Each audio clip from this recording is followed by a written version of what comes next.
Good morning, children. The materials are getting dissolved in water, like minerals are getting dissolved in water. Then the xylem is going to help in transporting them to the different parts of the plant. So the plants are in need of minerals for the nutrition, that is micronutrients and macronutrients. Micronutrients and macronutrients.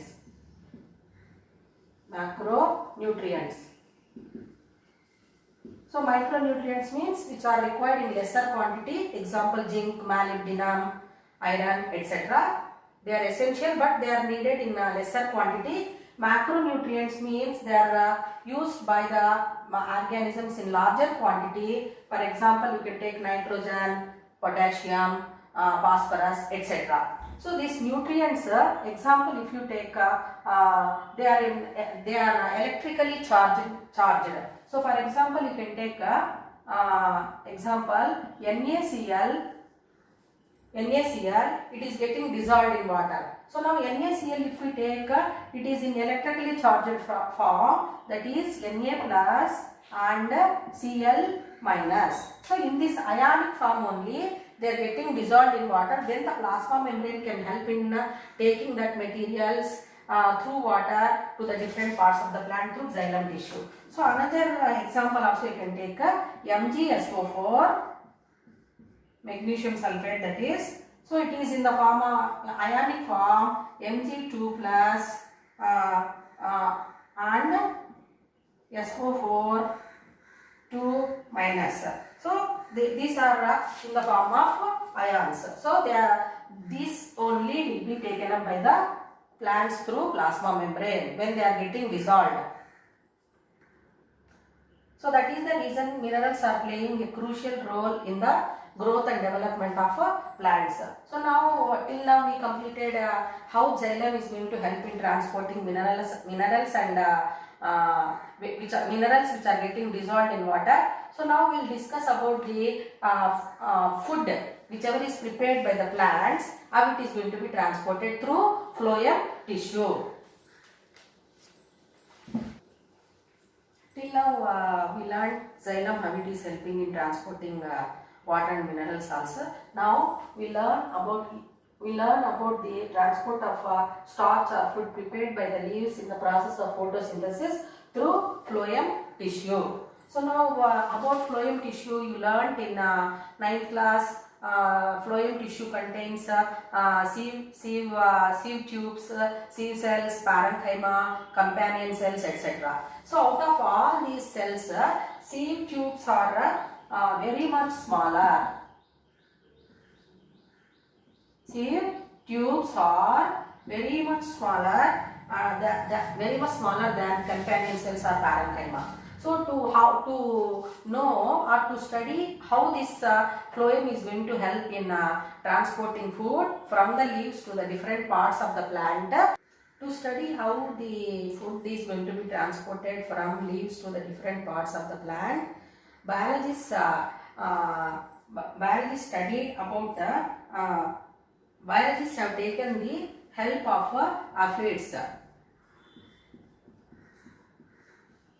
Aphids are insects which are in a green color. Green color flies. Green colored flies. So for that what they have done? So we know that aphids, they cause damage to the plants or crops. So have you observed any time green colored insects which are clustering all around the stems in your houses when you are growing plants? So that they are going to destroy the crops. So now for that what they have done means, so these aphids are going to pierce its proboscis till the phloem tissue, and when it is in action, the scientists cut this, and when the proboscis, a needle-like structure, when it is observed, they found that it contains fluid substance. Fluid substance. So directly this aphid insects, what are they doing means they pierce till the phloem tissue and they are going to collect the food for them. So that fluid, when it is examined, it contains amino acids and sugars. So we know that sugar means starch. Is it clear to children? It is prepared by the plants in the process of photosynthesis and it is transported through the phloem tissue. That is the reason we observe or suppose if we observe any plants which are infected with the pests or any insects like this, sticky, we can feel that stickiness. What is the reason means all the content whatever they have collected, the insects which they have collected, they cannot consume. So some amount of it will be present all around that on the leaves or on the stems we can observe.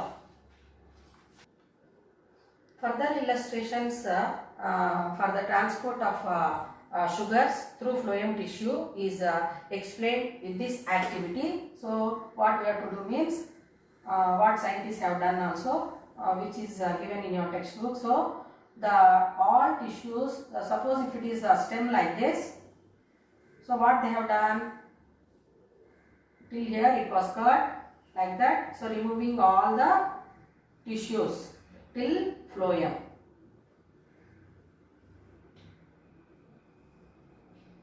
So it was cut like that.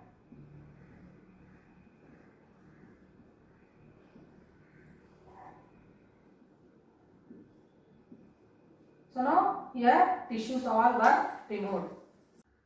You can learn still how phloem is going to help in transporting food by this activity. So now stem portion of a plant is taken and removed all the tissues including phloem from the bark of the wood.